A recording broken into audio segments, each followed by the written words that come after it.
de Deus está aqui, operando em nossos corações,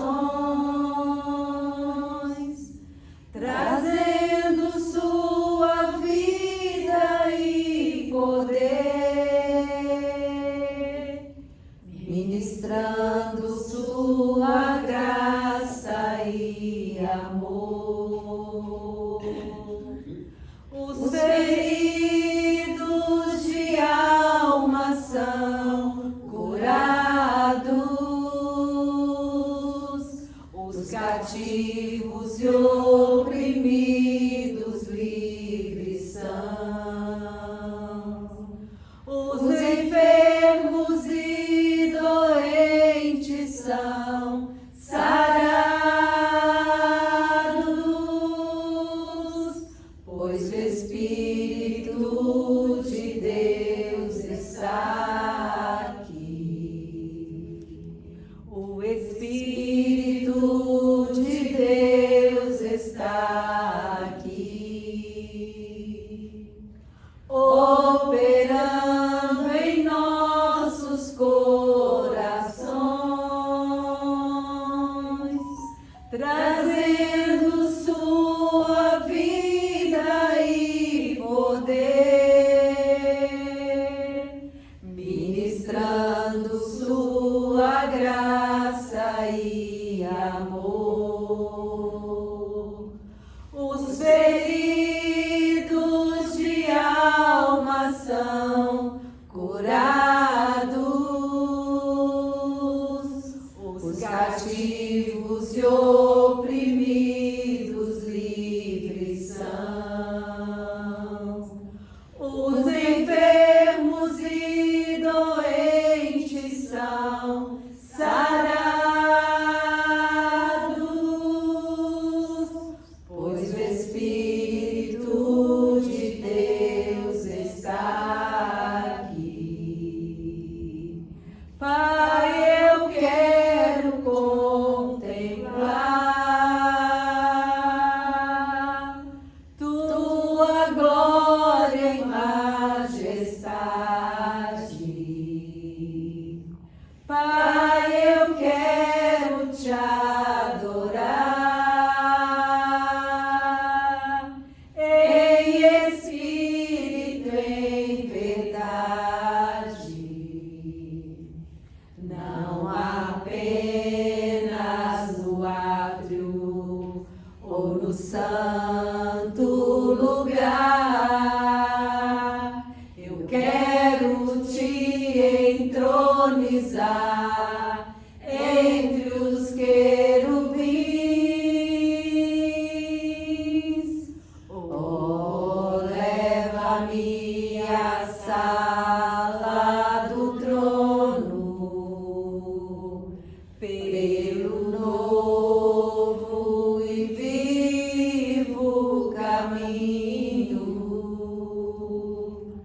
pelo sangue de Jesus, eterno sumo sacerdote.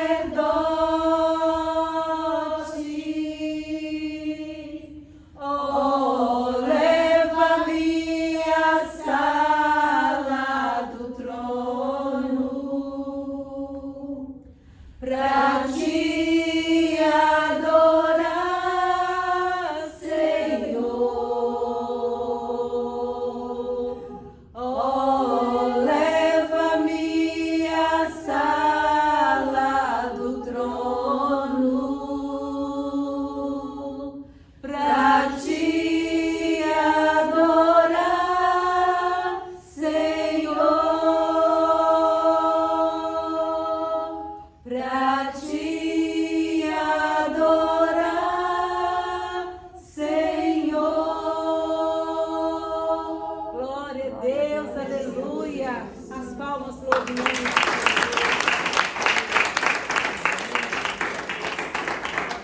A palavra está com o pastor André. Parecia até um coral, né? Deus abençoe as mulheres demais, porque a gente fica sem ninguém com instrumento. Mas ainda sai tão lindo assim, parecendo um coral.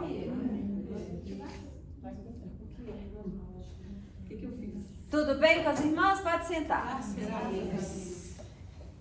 Irmãs, como a Marcela disse, que ela ora pelas mulheres, quando vocês estiverem orando, ore por mim, pela minha família.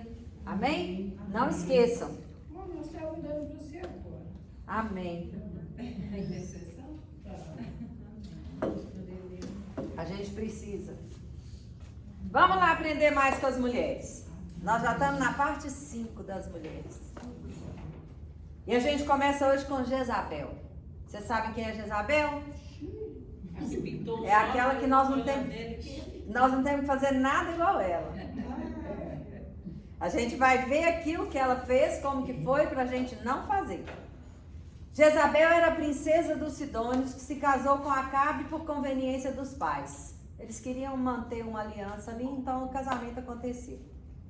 Era idólatra, casou e continuou com os ídolos. Em 1 Reis 16, do 31 ao 33, fala assim: E sucedeu que, como se fora pouco andar nos pecados de Jeroboão, filho de Nebate, ainda tomou por mulher Jezabel, filha de Etbaal, rei dos Sidônios, e foi e serviu a Baal e o adorou. E levantou um altar a Baal na casa de Baal que edificara em Samaria. Também Acabe fez um ídolo, de modo que Acabe fez muito mais para irritar ao Senhor Deus de Israel, do que todos os reis de Israel que foram antes dele. Acabe era rei de Israel, era para ele seguir após os ídolos? Não. Mas aí a gente vai ver a importância da mulher fazer as coisas direito e andar direito, vendo o que Jezabel fez. Ela fez Acabe também adorar ídolos. Ela fez Acabe construir um santuário para os ídolos.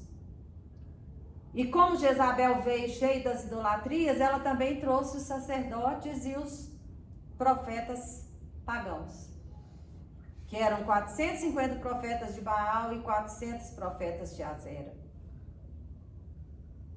Como que era Jezabel? Uma personalidade forte, dominante, impulsiva, violenta, má, perversa, e ainda queria exigir o direito para os deuses dela ter o mesmo direito diante do povo, ou a mesma importância diante do povo, como tinha o Deus de Israel. Essa era a ideia dela, que os meus deuses tenham a mesma importância que o seu Deus Acabe, que nem era o Deus de Acabe, na verdade, senão ele não tinha criado tanta confusão, né? Seguido após outros ídolos. Em 1 Reis 18, versículo 4, fala: Porque sucedeu que, destruindo Jezabel os profetas do Senhor, Obadias tomou 100 profetas e de 50 em 50 os escondeu em uma cova e os sustentou com pão e água. Jezabel exercia uma forte influência sobre Acabe.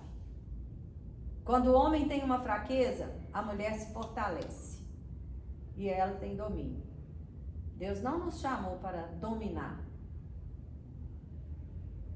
Mas Jezabel não sabia nada disso e nem queria saber, e ela exercia esse forte domínio sobre Acabe. E Acabe, como tinha casado, né, amava, deixava ela fazer o que ela bem entendesse. O que ela queria fazer, ela acabava fazendo. Ela teve 3 filhos com Acabe e tinha um desafeto: Elias. Ela odiava Elias, porque Elias era aquele que enfrentava ela cara a cara. Só que teve uns lances com Elias depois, mas hoje nós não vamos falar dele, vamos falar das mulheres, mas ele enfrentava Jezabel. Ele desafiava Jezabel. E ela não gostava de Elias. E teve um incidente com a vinha de Nabote, que está em 1 Reis 21. É um texto um pouquinho grande, mas eu achei interessante a gente ler. Então Acabe falou a Nabote dizendo: Dá-me a tua vinha para que me sirva de horta, pois está vizinha ao lado da minha casa, e te darei por ela outra vinha melhor, ou se for do teu agrado, dar-te-ei o seu valor em dinheiro. Então Acabe estava lá desejando a vinha do vizinho dele, porque era bem perto, ele queria fazer uma horta e desejando a vinha: eu te dou outra vinha em outro lugar, mas eu quero a sua. Porém Nabote Oi? Grande. Olho grande. Porém, Nabote disse a Acabe: guarda-me o Senhor de que eu te dê a herança de meus pais. Então Acabe veio desgostoso e indignado à sua casa por causa da palavra que Nabote, o jezreelita, lhe falara, quando disse: não te darei a herança dos meus pais. E deitou-se na sua cama e voltou o rosto e não comeu pão. Porém, vindo a ele Jezabel, olha só a boazinha, vindo a ele Jezabel, sua mulher, lhe disse: que há que você está tão desgostoso o teu espírito e não comes pão? E ele lhe disse: porque falei a Nabote, o jezreelita, e lhe disse: dá-me a tua vinha por dinheiro, ou se te apraz, te darei outra vinha em seu lugar. Porém ele disse: não te darei a minha vinha. Então Jezabel, sua mulher, lhe disse: governas tu agora no reino de Israel? Levanta-te, come pão, e alegre-se o teu coração. Eu te darei a vinha de Nabote, o jezreelita. Então escreveu cartas em nome de Acabe. Olha o que ela fez, gente. Uma mulher naquele tempo fazer uma coisa dessa, escrever carta em nome do rei. Ela escreveu cartas em nome do marido, dizendo: apregoai um jejum e ponde Nabote diante do povo. Ainda pediu um jejum. E ponde defronte dele 2 filhos de Belial, que testemunhem contra ele, dizendo: blasfemaste contra Deus e contra o rei, e trazei-o fora e apedrejai-o para que morra. Fez tudo contra Nabote. E os homens da sua cidade, os anciãos e os nobres que habitavam na sua cidade, fizeram como Jezabel lhe ordenara, conforme estava escrito nas cartas que mandaram. Apregoaram um jejum e puseram Nabote diante do povo. Quer dizer, põe Nabote para lá porque ele vai ser apedrejado. Então mandaram dizer a Jezabel: Nabote foi apedrejado e morreu. E sucedeu que, ouvindo Jezabel que já fora apedrejado Nabote e morrera, disse a Acabe: levanta-te e possui a vinha de Nabote, o jezreelita, o qual te recusou dar por dinheiro, porque Nabote não vive, mas é morto. E ouvindo Acabe que Nabote já era morto, levantou-se para descer para a vinha, para tomar posse dela. Olha só que mulher boazinha, né? O marido queria a vinha, ela foi lá e arrumou um jeito do dono morrer para ela dar a vinha para ele. Ou seja, uma mulher que maquinava o mal. O coração dela era tão mau que ela maquinava. Ela fazia de tudo para acontecer de acordo com aquilo que ela queria. Ela se importava com os outros? Estava nem aí. Queria era o que ela estava de olho, né? Aí acontece a morte dela, em 2 Reis 9, do 30 ao 35. Jeú vem, escuta que ela estava lá pintando os olhos, que ela tinha enfeitado a cabeça e olhou pela janela. E Jeú entrou pelas portas e disse ela: teve paz com Zimri, que matou a seu senhor? E levantou ele o rosto para a janela e disse: quem é comigo? Quem? E 2 ou 3 eunucos olharam para ele. Então disse ele: lançai-a daí abaixo, joga ela da janela. E lançaram-na abaixo, e foram salpicados com seu sangue a parede e os cavalos. E Jeú ainda a atropelou. Entrando ele, e havendo comido e bebido, disse: olhai por aquela maldita, sepultai-a, porque é filha de rei. E foram para a sepultar. Porém não acharam dela, senão somente a caveira, a cabeça, os pés e as palmas das mãos. Ela foi comida pelos cães. Tem muita gente que fala assim: ninguém comeu, o cachorro não quis comer o pé nem a mão porque tinha esmalte.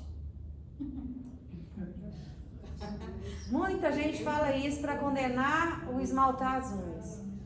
Mas eu vejo diferente, sabe? Eu fiquei pensando duas coisas que eu aprendi muito nessa semana dessas mulheres. Mão e pé e cabeça fala de ministério, fala do que ela fazia. O ministério dela era errado, era um ministério com os deuses.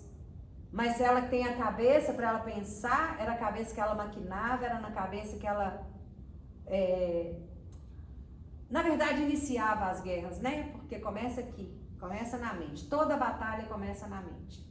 Ficou lá a cabeça, ficou as mãos e os pés. Mão fala de obra, pés fala de caminhar. Para ela fazer, ela tinha que caminhar. Para ela ir adorar ídolo, ela precisava dos pés. Ela servia os ídolos dela com as mãos. Então aquilo que estava ligado a isso é o que ficou. Que os cachorros não comeram. Não tem nada a ver com esmaltar não, tá, gente? Nada a ver. Essa coisa é uma coisa daqueles versículos ou histórias da Bíblia que às vezes nós pegamos para forçar uma situação e é até perigoso muitas vezes, porque às vezes a gente força de um jeito que quando você quiser consertar aquilo lá na frente, vai ficar impossível. Muita gente fala que o esmalte ainda era vermelho, né?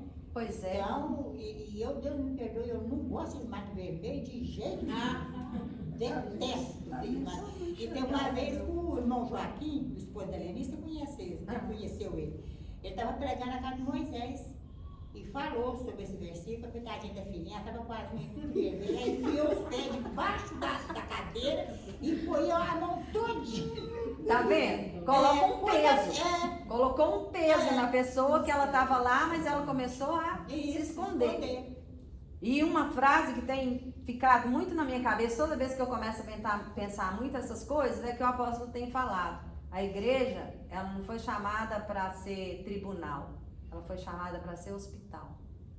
Então e muitas vezes nós temos vivido como tribunal. Nós temos batido martelo em muitas situações que a gente vê por aí. E nós não fomos chamados para isso. A gente não sabe o porquê que uma determinada pessoa não está conseguindo, às vezes, firmar nos caminhos do Senhor. Ao invés de bater o martelo e falar ela não quer nada com Jesus, vamos ver. Vamos procurar saber. Porque tribunal bate martelo, mas hospital cuida. Hospital traz para perto. Hospital, se for no CTI, vai ter uma pessoa lá que está de plantão ali por perto, com qualquer coisa que acontecer, qualquer barulho diferente, ela está por perto.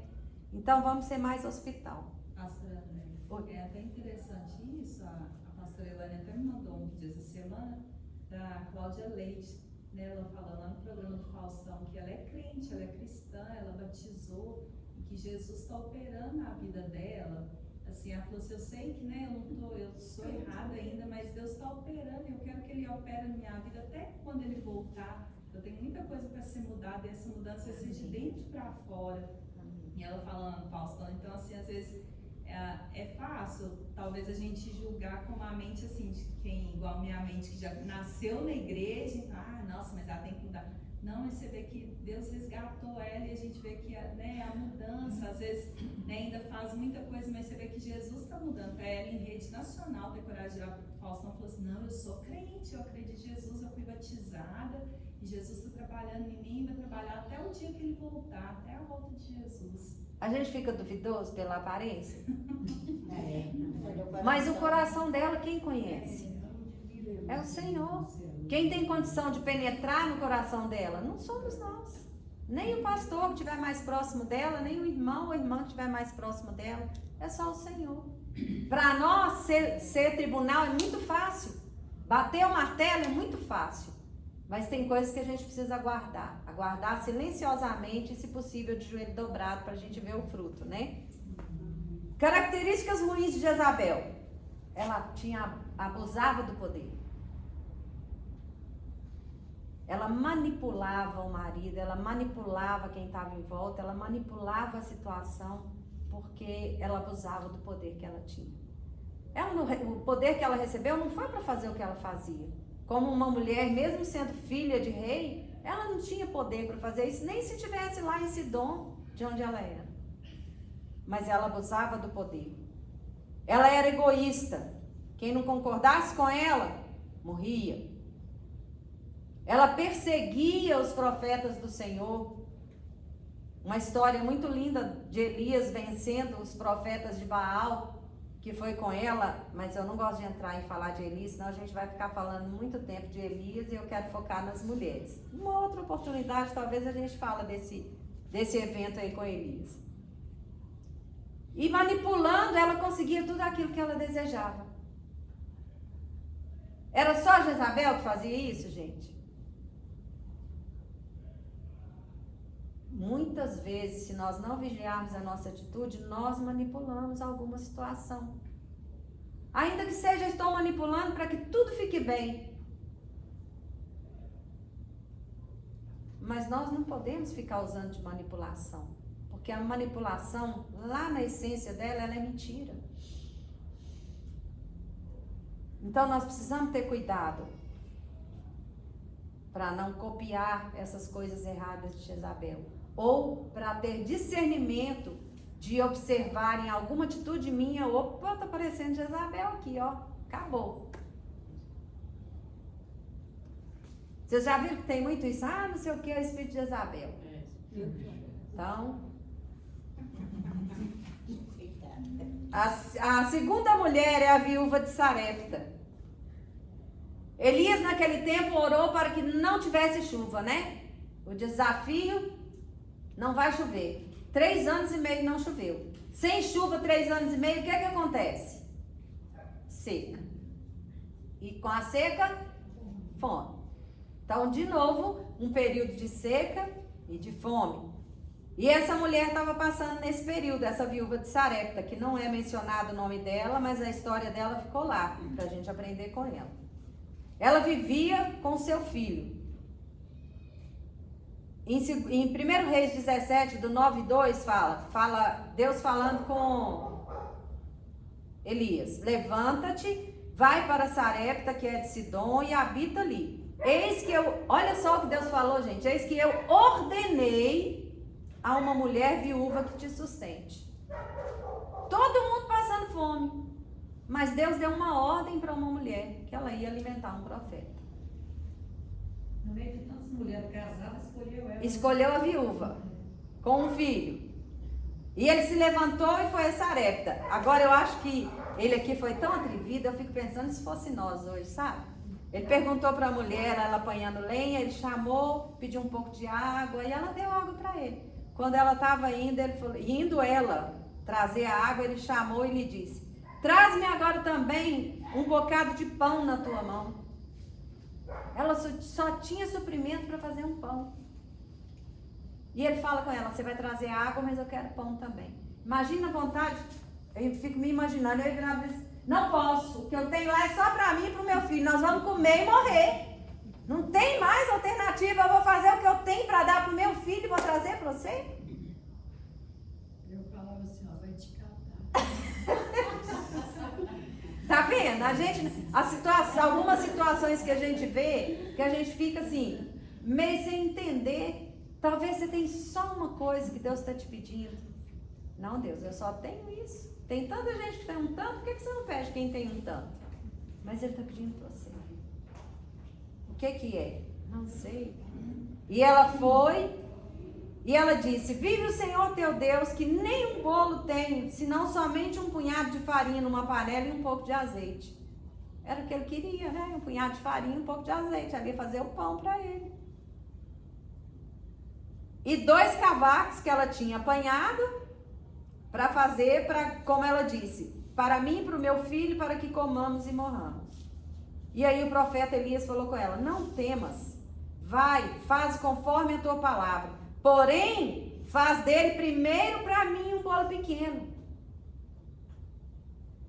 Gente, o jeito que as mães hoje são assim, né, em cima dos filhos, vou deixar de fazer para o meu filho, vou levar primeiro para ele. Meu filho vai ver eu fazendo aqui, eu vou pegar e levar para o profeta. Que profeta atrevido. A hora que eu estava lendo aqui, eu fiquei viajando nisso, pensando nisso. Gente, pensa bem, mas ela foi obediente, ela fez conforme a palavra de Elias. E assim comeu ela e ele e a sua casa muitos dias. Porque ela obedeceu. Talvez se ela não escutasse Elias, ela realmente ia para casa, fazer um bolo, um pão, comer, deitar com o filho e esperar a morte. Mas ela obedeceu e fez com ele. E depois, acontece um evento com ela que ela fica indignada com o profeta. E depois dessas coisas, sucedeu que adoeceu o filho desta mulher, dona da casa. E sua doença se agravou muito, até que nele não houve fôlego algum. Então disse ela a Elias: que tenho eu contigo, homem de Deus? Vieste tu a mim para trazeres à memória a minha iniquidade e matares a meu filho? E ele disse: dá-me o teu filho. Tomou em seu colo, levou para cima e o deitou em sua cama. E clamou: ó Senhor meu Deus, também até a esta viúva com quem me hospedo afligiste, matando-lhe o filho? Então se estendeu ele sobre o menino, clamou ao Senhor e disse: Ó Senhor meu Deus, rogo-te que a alma deste menino torne a entrar nele. E o Senhor ouviu a voz de Elias, e a alma do menino tornou a entrar nele. Elias tomou o menino, trouxe do quarto à casa e o deu à sua mãe. E disse Elias: Vês aí, teu filho vive. Então a mulher disse a Elias: Nisto conheço agora que tu és um homem de Deus, e que a palavra do Senhor na tua boca é verdade. Claro que ela já não tinha duvidado disso quando ele pediu pão, senão ela não teria feito. Mas com o filho ressuscitado, ela teve o reconhecimento. E eu fiquei pensando, essa mulher já fazia parte dos planos de Deus, ainda sem saber. Quando Deus fala assim: eu ordenei a uma mulher que te sustente. Ela já estava dentro dos planos de Deus. Mesmo que ela não soubesse. Ela não se acovardou por causa, talvez até por causa do filho. Ela continuou lutando. É o meu último pão que eu vou comer com ele, mas eu vou lá buscar lenha, eu vou fazer o pão, vou assar e a gente vai comer e nós vamos morrer. Mas eu vou agir antes que isso aconteça. Ela não é só acovardou a palavra que eu queria, esmureceu diante da situação. Ela ficou firme. Ela era uma mãe guerreira. Ela foi generosa com o profeta, não negou a ele aquilo que ela tinha em escassez. Ela não era egoísta, porque se ela fosse, ela não tinha feito o pão para ele. Ela foi sincera com o profeta quando ele perguntou para ela. Ela falou assim: eu só tenho isso. Não sei se você já passou por situação que você sabe que a pessoa está passando um problema muito difícil. Aí você chega perto dela e pergunta: como que você está? Tá tudo bem? Ah, tá tudo ótimo. Eu já tive muita preguiça de trabalhar com casais. Porque eu acho que se tem uma área na igreja que eu acho difícil trabalhar, é os casais. Porque normalmente eles não querem passar a realidade do que eles estão vivendo. Às vezes você chega, Deus te mostra alguma situação, você vai conversar e pergunta, e você quer conversar, tá tudo bem, como que tá? Não, tá ótimo. Ah, mas Deus me mostrou assim que vocês estão passando uma fase difícil. Aí ela: nossa, amor, olha, agora que nós estamos vivendo, tudo bem? E a gente sabe que não é a realidade. Mas existe isso. Para mim, a dificuldade de trabalhar com casais é muito grande, porque existe isso. André, minha cunhada gostava tanto do rapaz que ela morava com ele.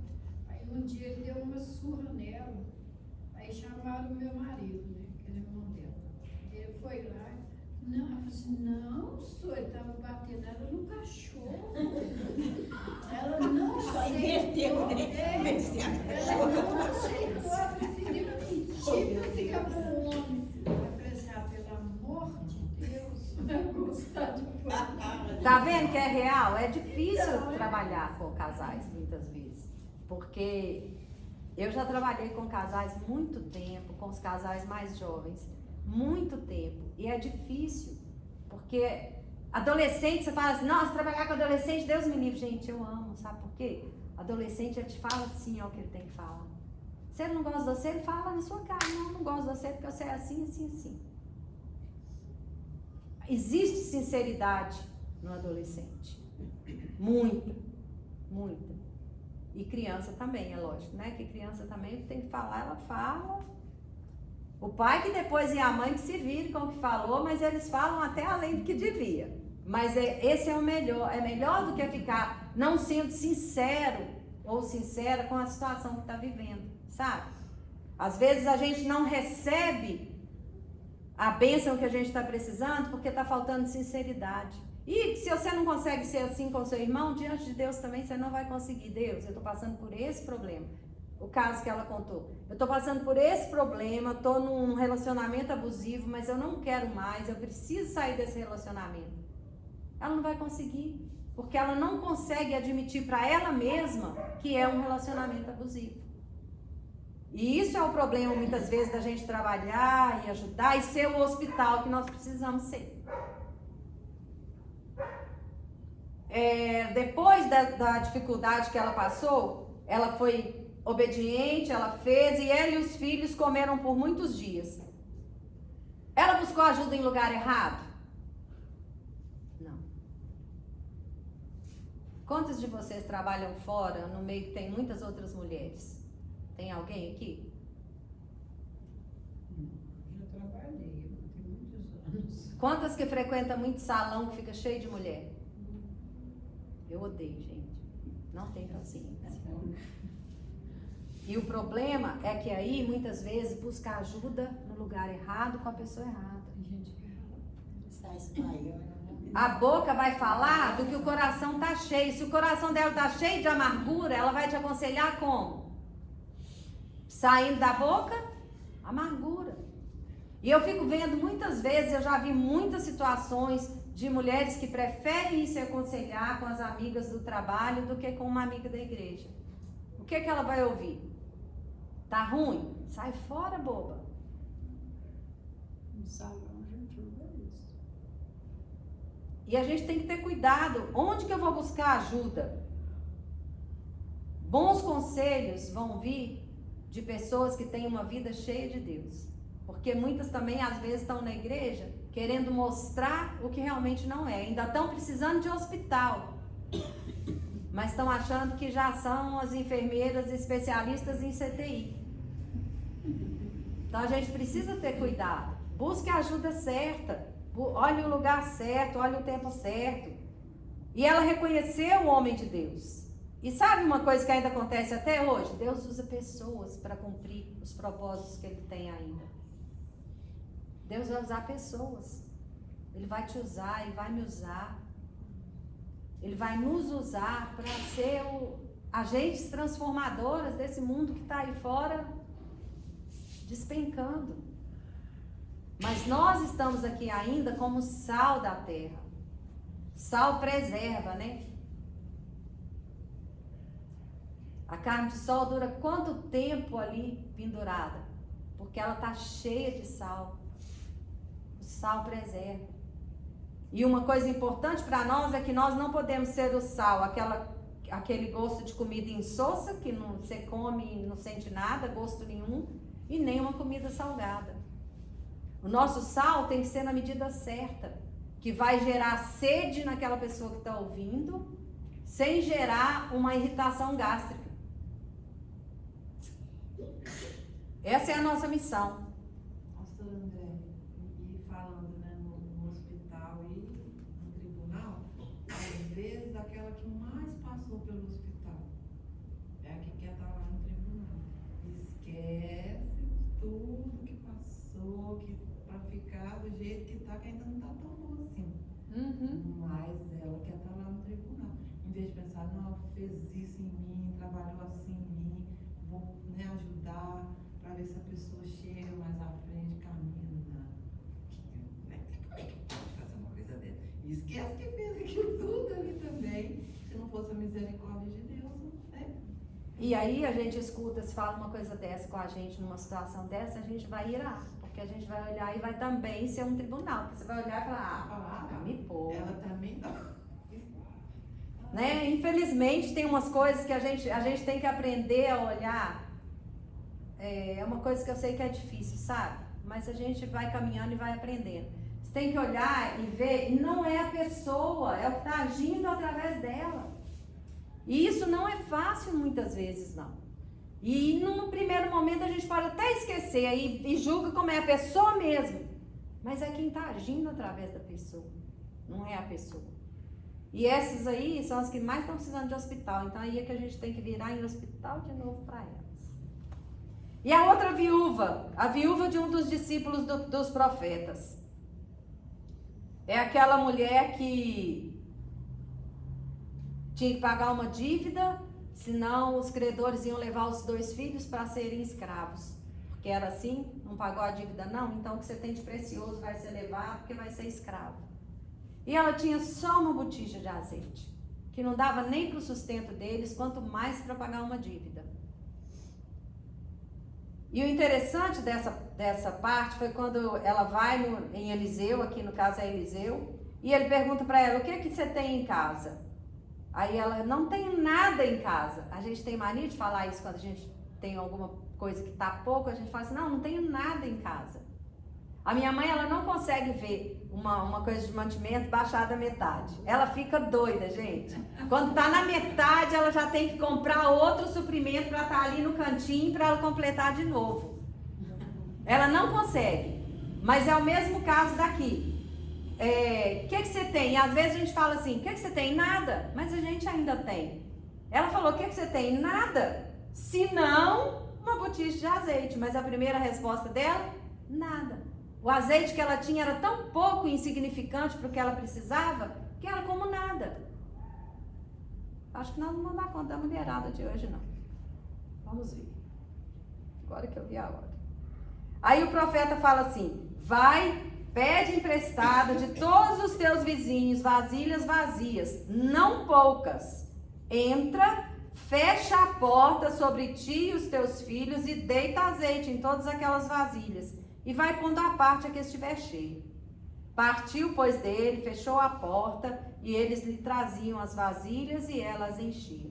E sucedeu que cheias foram as vasilhas, e disse a seu filho, traze-me ainda uma vasilha. Porém ele lhe disse, não há mais vasilha alguma. Então o azeite parou. Então veio a ela e o fez saber ao homem de Deus e disse ele, vai, vende o azeite, paga a tua dívida e tu e teus filhos vivem do resto. A viúva fez um apelo a Eliseu porque ela estava desamparada e endividada. Veio a orientação? Veio. E era uma coisa que ela precisava de resposta urgente, porque os 2 filhos podiam ser levados. Ela precisava pagar uma dívida com urgência. É como se fosse assim, amanhã eu tenho que pagar uma dívida enorme. Então eu preciso resolver esse problema. Ele disse para ela pedir vasilha emprestada aos vizinhos. Como que é o seu relacionamento com os seus vizinhos? Se você precisasse pedir a vasilha emprestada, você ia conseguir a vasilhada emprestada com os seus vizinhos? Ou pelo menos você ia ter coragem para chegar lá no vizinho e pedir? E eu fiquei pensando nisso, sabe? Porque eu fui criada aprendendo que vizinho é seu parente próximo. Que você tem que viver bem com os vizinhos. Porque num momento de necessidade, talvez só o seu vizinho vai te acudir. Como que a situação dela, então, a convivência dela com os vizinhos era muito boa. Porque ela pediu um monte de vasilha emprestada. E imagina assim, era costume da época as vasilhas ficarem lá para serem cheias de azeite, mas teve um monte de vizinho que estava com vasilha vazia. E pôde emprestar para ela. E ela levou as vasilhas. Também ela tinha um bom relacionamento com os filhos. Que talvez hoje, numa situação dessa, você falasse com os filhos, olha, a gente vai, o profeta mandou fazer isso, nós vamos fechar a porta e o azeite vai descer. Não estou nessa não, mãe, você está maluca. Você não está entendendo. Você entendeu alguma coisa errada do que o profeta falou. Mas ela tinha um bom relacionamento com os filhos e tudo aquilo que ela pôde ensinar, com certeza o pai, antes de morrer e ela, os filhos tinham aprendido. Porque eles se empenharam junto com ela para receber o milagre. Ela buscou a ajuda certa? Também buscou. Ela lutou pelos seus filhos? Sim. A nossa luta hoje não é porque os nossos filhos vão ser levados para serem escravos lá para trabalhar. Mas eles podem ser levados para ser escravos do inimigo lá fora. Então a nossa luta hoje é estar cuidando para que eles não sejam levados. Ah, então eu preciso pagar uma dívida? Nós precisamos colocar o joelho no chão. Nós precisamos profetizar incansavelmente o que a palavra diz. Que os filhos são a herança do Senhor. Eles são flechas, no momento certo eles vão ser lançados. Quem será que puxa o arco para essa flecha ser lançada? Quem será que vai entesar esse arco? O pai e a mãe, com o que eles estão ensinando, vai ser o puxar o arco para trás. Para a hora de soltar, quanto mais você puxar para trás, maior caminho essa flecha vai fazer.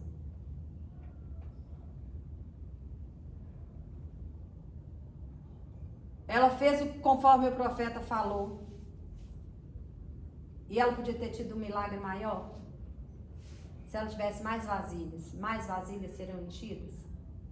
Sim. Ah, então ela não teve uma fé tão grande que ela não buscou mais vasilhas? Eu creio que ela buscou as vasilhas que seriam suficientes para que ela pagasse a dívida e que ela vivesse com os filhos. Às vezes, quando Deus opera alguma coisa na nossa vida, nós ficamos ainda sempre querendo mais. Gente, tem uma coisa que nós cristãos temos que aprender, é o seguinte: Deus está te prosperando? Glória a Deus! É porque aí você vai ter mais, tem que ter mais liberalidade para abençoar. Deus não está te dando para você guardar.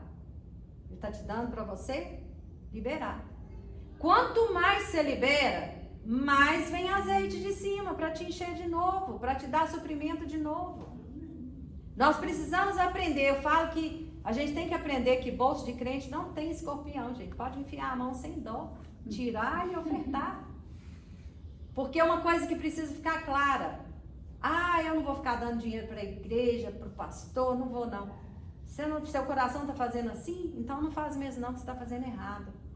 Você está fazendo para que a obra cresça, para que aquilo que Deus precisa alcançar com o suprimento, com a semente que você está lançando, vai florescer e vai prosperar para alcançar onde precisa ser alcançado. Nada nós recebemos de graça. Essa luz que nós estamos gastando aqui, nós vamos precisar pagar. Não tem nada de graça. Então a gente tem que sempre lembrar, eu recebo a semente. Semente tem que ser o quê? Semente seca num campo resolve alguma coisa? Ela tem que ser plantada. Onde você vai plantar a sua semente? E ora também, tá? Porque às vezes você planta a sua semente num lugar errado. E aí você vai colher, não vai colher prosperidade. Então ora. Tem gente que às vezes fala assim, não, eu não vou levar o meu dízimo, eu não vou fazer isso. Eu vou ofertar porque eu tô vendo que tem muita gente necessitada, eu vou fazer. Gente, não é assim que está sendo ensinado. Isso, quando você lê na palavra, não é assim que é para você fazer. Então, vamos cumprir, que nós vamos ver no final. Eu acho que só vai dar pra gente ver aqui a mulher sunamita. Mas, vamos lá. 2 Reis 4, do 8 ao 36, fala da mulher sunamita. É aquela mulher que construiu um quartinho para Eliseu. E muito tempo eu ficava pensando, por que ela construiu um quartinho, pôs uma mesa, uma cadeira, uma lamparina e uma cama? Você já parou para ficar pensando por quê? Por que não tinha outra coisa ali? Só tinha isso no quartinho. A cama, a mesa com a cadeira e a lamparina. Nós não precisamos de muita coisa para viver. O básico para exercer um ministério, como Eliseu era o profeta, o básico estava ali. É o tempo de descansar, a cama, é o tempo de alimentar a mesa, é o tempo que ele precisa estudar, trazendo para nós, é o tempo de estudar a palavra, tinha lamparina.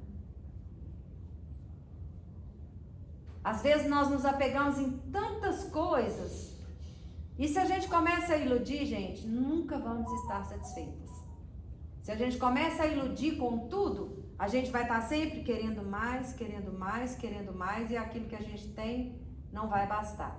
Uma outra coisa dessa parte, dessa mulher também que eu acho engraçada, é que o filho, eles conviveram com ela e Eliseu perguntou para o servo Geazi, o que é que a gente podia fazer para essa mulher sunamita? O que é que a gente podia fazer para ela?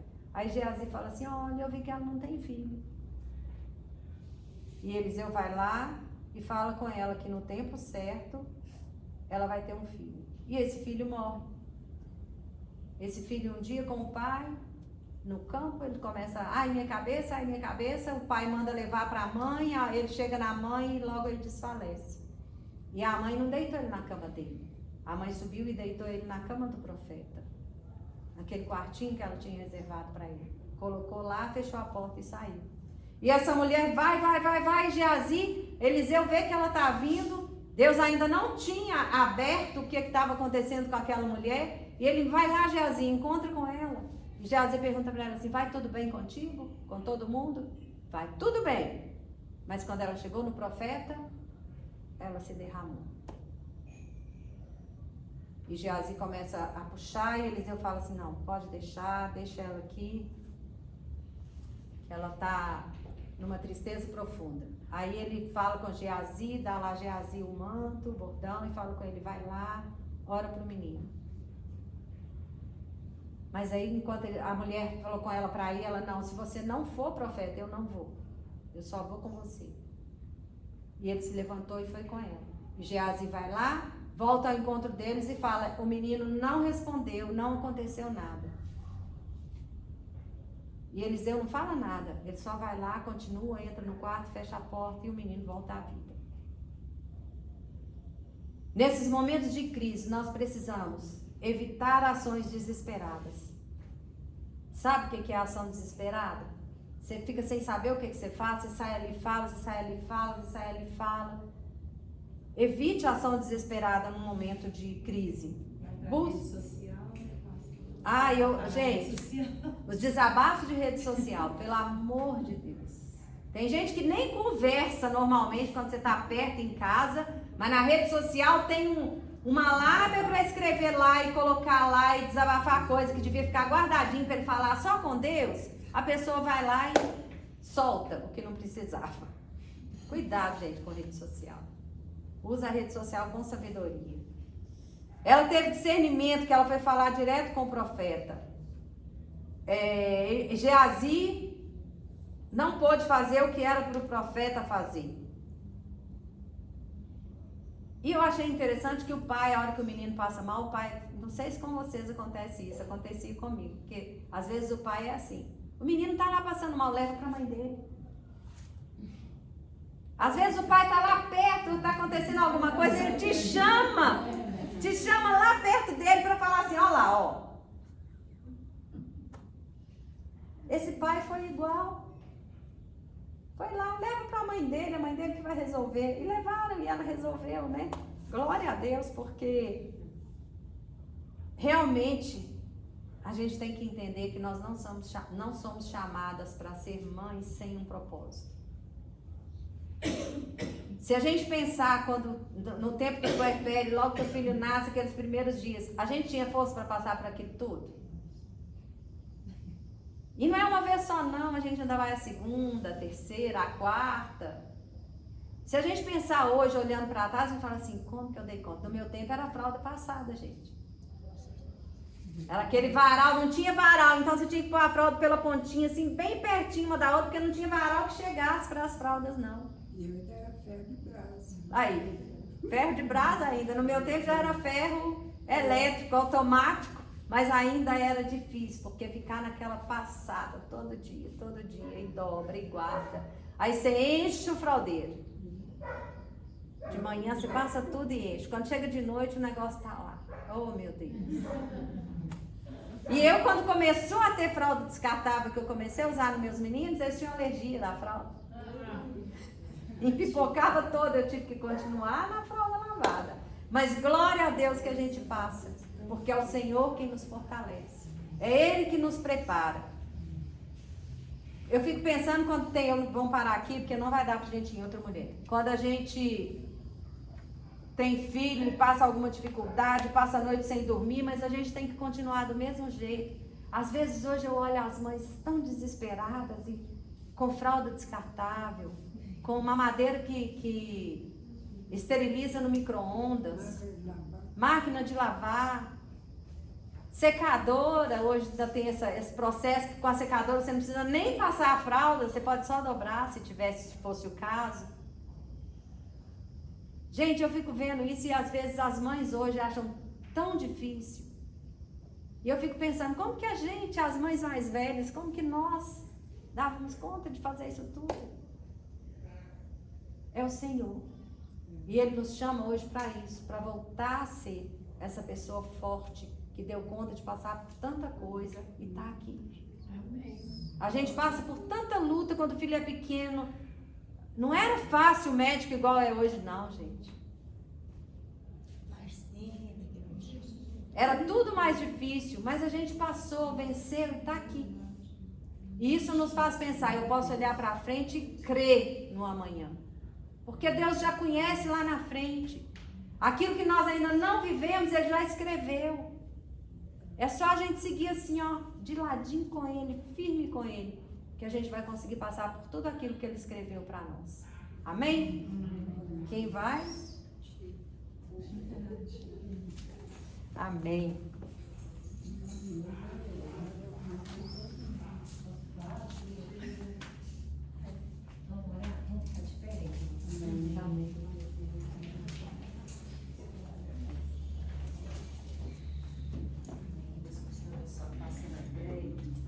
Nessa oração, eu queria que a gente orasse, né, pela família da Gilda, que perdeu a mãe hoje. A honra e glória do Senhor, ela aceitou a Cristo, está na glória do Senhor, amém? Vamos orar também pela vida do irmão Luciano, né? A Lina me falou que parece que ele foi internado, né, irmão? Ô, filha, aproveita também e ora para a Nenete. E aproveita e ora para a família da Miriam. Aí eu acabei todo mundo. Glória a Deus. Amém. Senhor, nós te agradecemos, ó Deus, por esse período tão precioso, Senhor, que nos preparou para nós, Pai. Continua abençoando a vida da pastora Andréia, ó Deus, o Pai de cada dia mais, ó Deus, enchendo de sabedoria, Pai, de entendimento, Pai, de saúde, de força, Pai. Ela continue sendo essa bênção, ó Deus, para edificar as nossas vidas. Abençoe cada área da vida dela, Deus, a área judiciária, Deus, a área da saúde, a área financeira. Senhor, guarde e proteja, Pai, direcione cada área da vida dela. Deus, nós te pedimos também pela família, Deus, da Gilda, Pai, da Ana. Senhor, conforta aqueles corações, ó Pai. Deus, tenha misericórdia, Senhor Jesus. Venha, Deus, consolar, confortar, Deus. Teu Espírito Santo, ó Deus, venha fortalecer essa família, Deus, nesse momento de tanta dor, ó Pai, que nós pedimos. Abençoa também a vida do irmão Luciano, ó Pai. Ó Deus, restaura aquela saúde, ó Deus, venha com a cura, Senhor. Ó Deus, fortalece, ó Deus, também a Matilde, ó Deus, a Poliana, Juninho. Senhor, fortalece essa família, ó Pai. Esteja com eles, ó Pai, em todo este processo. Deus, nós pedimos também abençoar a vida, Deus, da Nenete, ó Deus. Abençoa, Deus, fortalece ela cada dia. Aquilo que ela tem colocado diante de Ti, que o Senhor possa, Deus, entrar com a provisão, com a resposta, Deus, na vida dela. Pai, em nome de Jesus, nós te pedimos, ó Deus. Pai, em nome de Jesus, abençoa, Deus, o retorno para a nossa casa. Pai, nos livre de todo mal, Senhor. Cubra-nos com teu precioso sangue, Jesus. Guarda, Deus, a nossa família, guarda os nossos filhos, ó Pai.